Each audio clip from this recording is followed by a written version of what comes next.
All right, so last today, before I turn you over to my hand-picked pre-recorded segments from a few months back, I'm going to do an influencer rebut.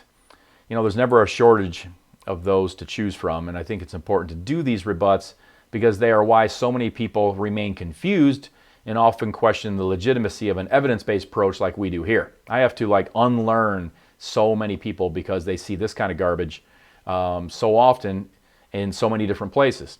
So this one is about too few calories preventing weight loss. So let's play it. Here we go. Eating too little can actually prevent you from losing weight.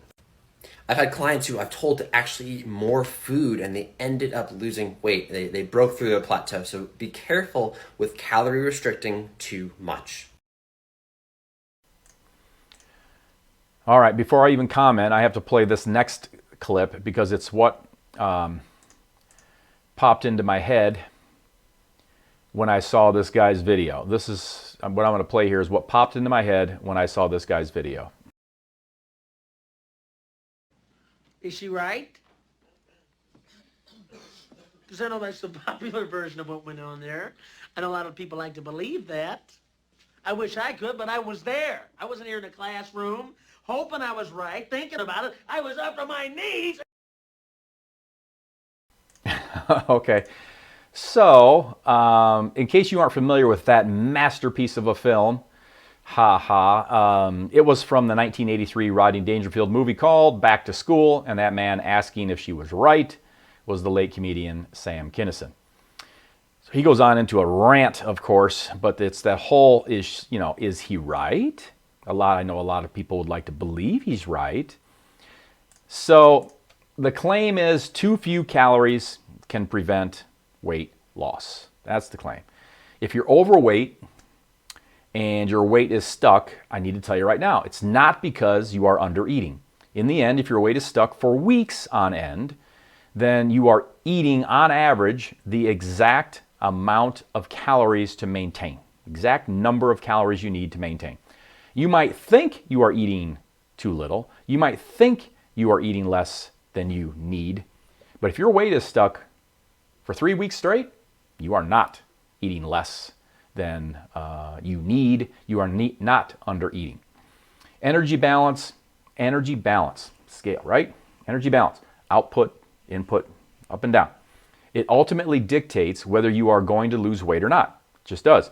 If you've been with me a while, you've heard me say over and over and over, calories are king, but they're not the only thing. To strip fat, we ultimately must create a caloric deficit. Consistently. We must create the caloric deficit consistently. Okay, well, I did it yesterday. Great. That's not consistent because the other 5-6 days were a mess or whatever. Has to be consistently. We have to be taking in fewer calories than we need to maintain if we want to lose fat. Okay, but won't you kill your metabolism for eating too few calories? No. Resting metabolic rate, RMR, resting metabolic rate is responsible, which basically are the calories you burn at rest doing nothing, basically laying on your back doing nothing. 70% of all the calories you burn in the day are from resting metabolic rate. And it's going to slow down when you cut calories. It just does. For every single person on earth, it's going to slow down when you cut calories. Anywhere, your RMR will slow down anywhere between 10 to 25%, somewhere in there. This is normal. It's expected. It in no way means that you are improperly under eating. So anybody that talks about metabolism slowing down because you're eating less, everybody's metabolism slows down as soon as they cut the first 10 calories out or whatever. As soon as you pull calories back to anything less than maintenance, metabolism is going to slow down a little bit. It's a response by the body, this slowing down. It's a natural response by the body to preserve stored fat, no matter how much additional stored fat you have. It doesn't care. It just wants to keep you alive, and it sees fat reduction as a threat to its existence, the body does. So it doesn't care. It wants to keep the stored fat you have. It's a survival mechanism. It's not a flaw. It's not an undereating issue. It's not a flaw because your calories are less than you need to maintain. And it's not ever going to stop weight loss. That slow down in RMR is what I'm talking about. It's not ever going to stop weight loss. So I want to propose something to you. Let's see here.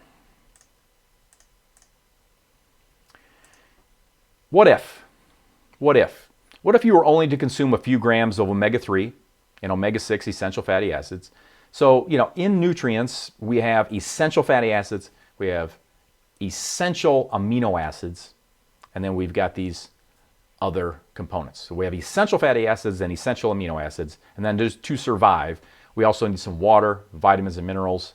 So if I gave you a few grams of omega-3 and omega-6 fatty acids, a few grams of the 8 essential amino acids, water, vitamins, and minerals each day, what do you think would happen? Now, I ask that you ponder this question not because I want you to remotely consider trying it. I am not pitching an idea that you consume near 0 calories a day. In fact, I am telling you, please don't do that. The reason I'm asking you to consider what would happen if you did this is so you will realize the power of energy balance for creating the leaner body you desire, and just how it impacts weight loss overall. If your initial thoughts are like many regarding this question, who I've posed the same question to over the years, you are likely thinking somewhere along these lines. I would get weak. I would die. I could not do it. My body would give up all its muscle first and then lastly stored fat. I would lose weight until my metabolism slowed down and then I would stop losing weight.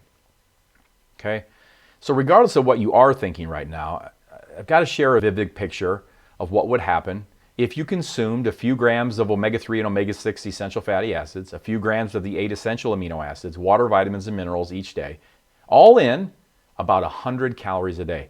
100 calories a day. I mean, if eating too few calories prevents weight loss, like the influencer and the other thousands of influencers who say the same thing, if eating too few calories prevents weight loss, then 100 calories a day ought to really prevent weight loss, right?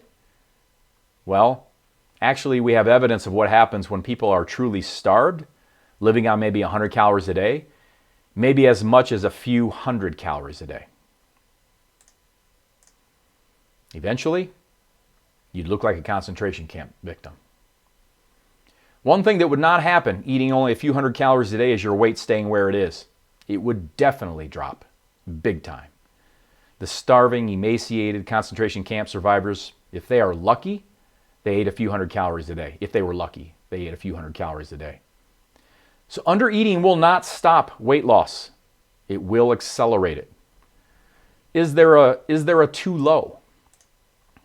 Generally speaking, yeah, there is a too low. I'm not a fan of calories under 800-ish for women, under about 1100-ish for men. These are what calories below 800 for women, below 1100-ish for men. These are what would be called very low calorie diets, VLCDs. That's not what we do here at Leanness Lifestyle University.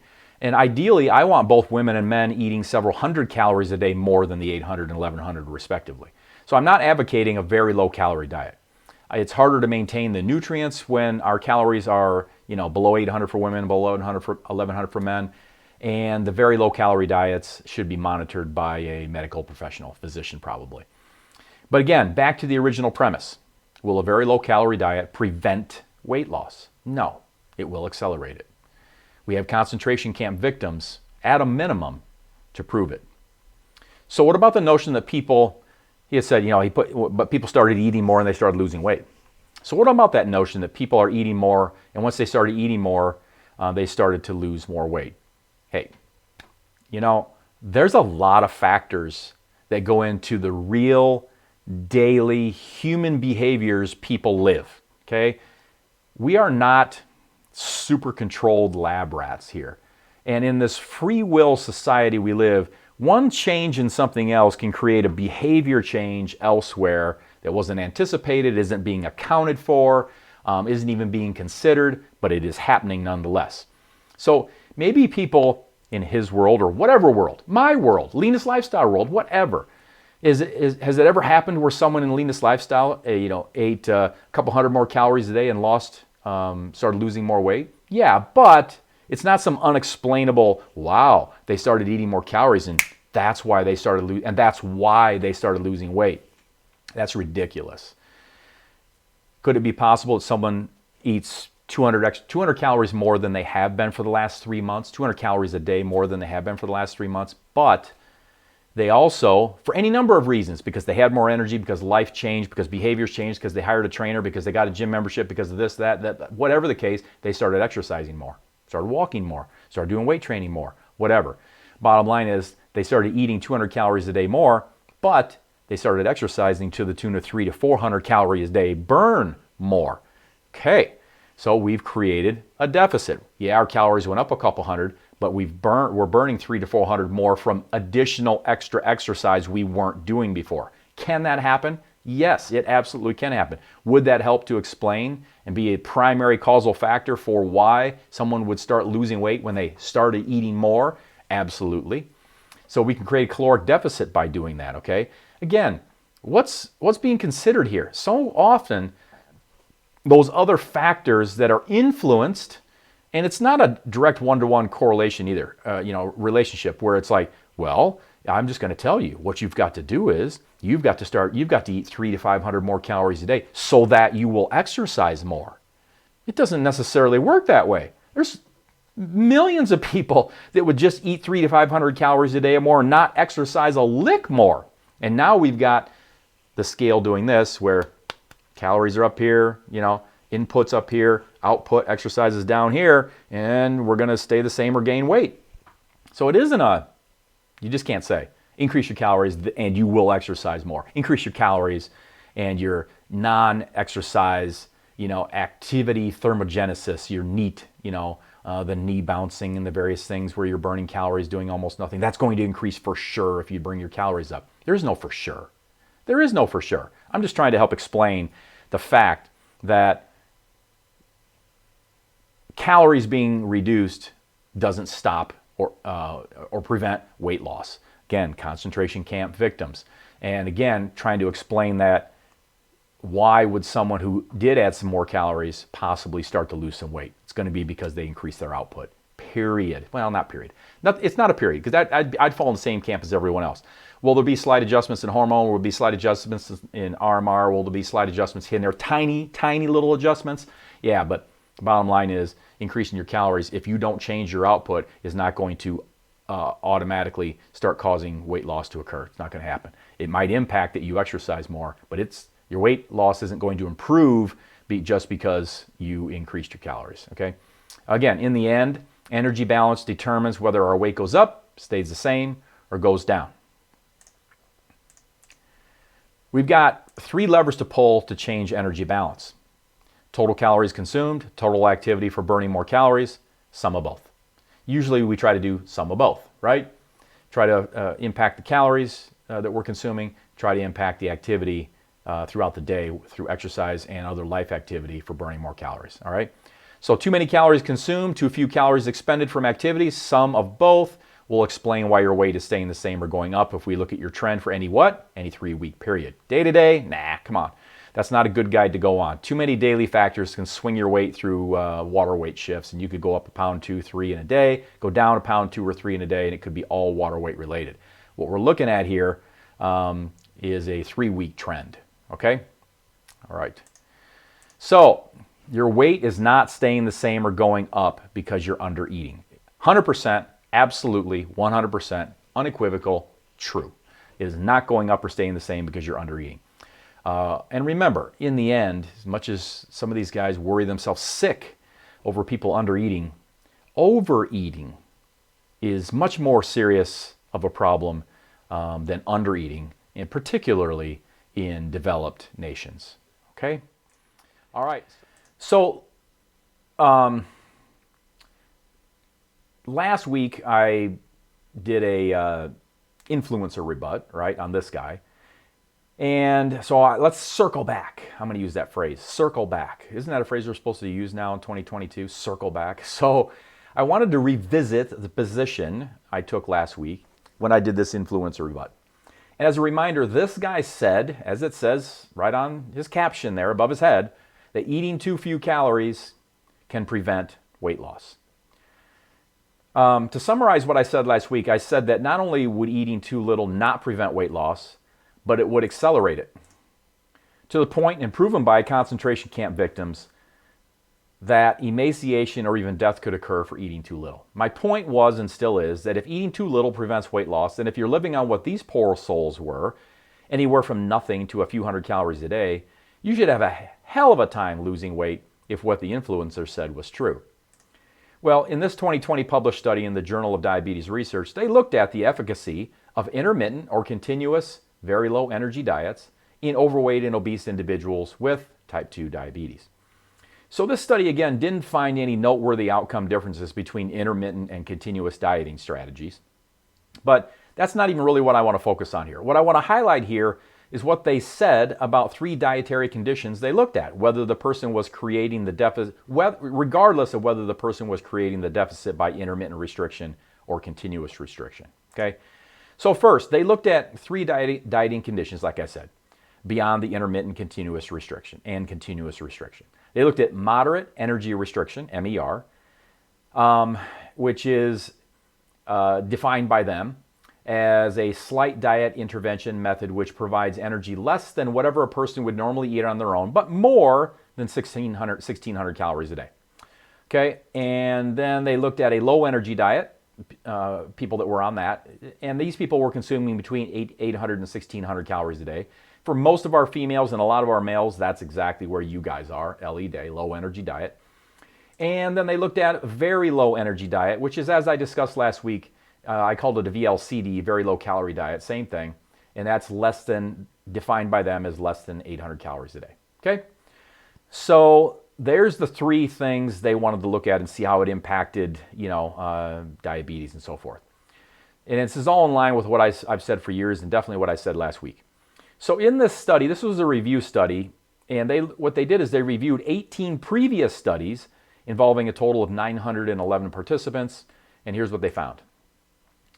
Dietary intervention through very low energy diet is more effective in rapid weight loss and glycemic control, blood sugar control that is, and improved lipid metabolism in overweight and obese individuals with type 2 diabetes mellitus, that's T2DM, than low energy diets and moderate energy restriction, although they have similar long-term effects.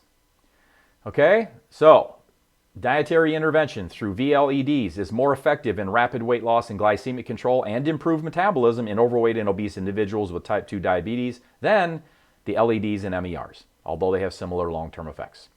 So again, the complete opposite of what this guy said is actually true. That's why I wanted to highlight this week. Too few calories can prevent weight loss? No, just the opposite. Just the opposite. My point again is simply this. A very low calorie intake, less than 800 calories a day, VLCD, very low calorie diet, less than 800 calories a day, is not going to slow down weight loss. It will accelerate it. Even so, as I've said forever, I don't promote a VLCD and would not advise it unless under the supervision of a physician. Why? There are some potential side effects and there could be some increased risk for nutrient deficiency. So I'm a no on it unless you're being supervised by a physician, okay? In the years that I've been doing this, 30 some years, I might need a couple hands to count the number of people that have went VLCD with me for any length of time. I'm not saying you don't have a day. I'm not saying you don't have a couple days a week where, oops, I had 700 calories today. But to do it in a sustained fashion, I might need a couple hands, probably won't need more than that. And we've had hundreds and hundreds and hundreds of people successfully lose weight and keep it off with our program, okay? But I want you to know, if your weight is not moving down, it's not because you are undereating. I could be because I'm undereating, because somebody said if I was undereating, it might stop my metabolism. No, it's not. No, it won't. If your weight isn't moving down and that's what you want it to do, it's because on average, you are not undereating. It's because on average, you are eating a maintenance level of calories or you're eating in a hypercaloric state, meaning more calories than you need to maintain, especially if your weight's going up. And again, we review this over a 3-week period. It's not yesterday or today. My weight went up 2 pounds and my calories are low, and that's probably why my calories were low. They were too low, and that caused my weight to go up, or whatever. No, that day-to-day is going to be water. In a 3-week period, we ought to see the trend line going in the right way. And if it's not because you're under eating if you're wanting it to go down, and it's not, okay? That's that.